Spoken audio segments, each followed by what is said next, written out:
No! It cannot be!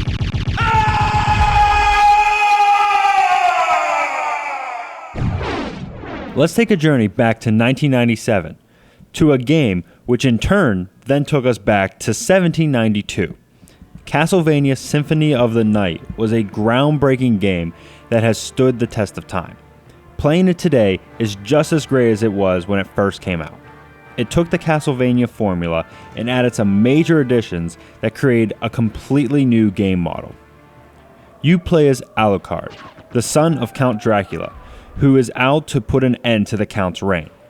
You storm into Castle Dracula, destroying everything in your way, until you reach Death, who then takes away all your powers, leaving you with just your fists.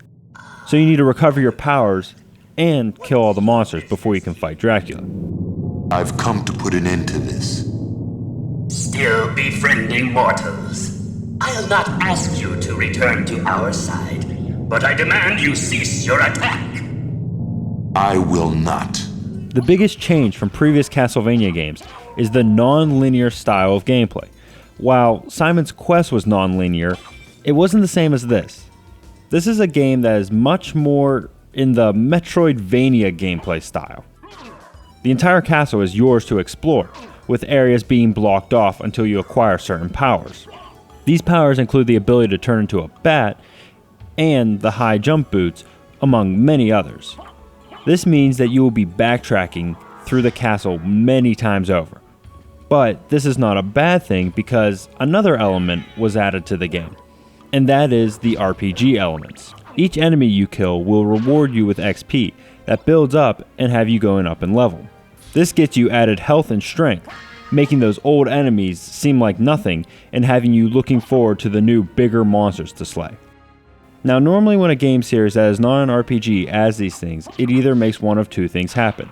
It either makes the game become too easy too quickly by leveling up too fast, or it has you enter a room only to have them use your blood as a dynamic wallpaper to tell you weren't allowed in that room yet. But Symphony of the Night does a good job in having you level at a steady pace as you explore the castle, leaving the game to have a good amount of challenge while not being too unforgiving.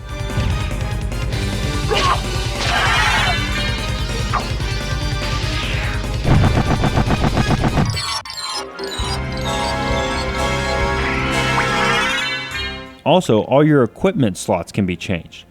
You can either find or buy new weapons and armor that will either increase your strength or resistance to certain attacks. This encourages you to explore everywhere in the castle, and you will have to. The castle is huge, with areas in the sewers along with laboratories and libraries. Everything is very detailed and looks great. The rooms feel alive and different, while each enemy is very detailed and colorful. You instantly know which enemy is which once you see it.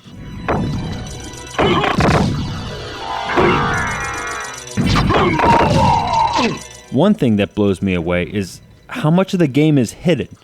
No, I don't mean secret areas or whatever.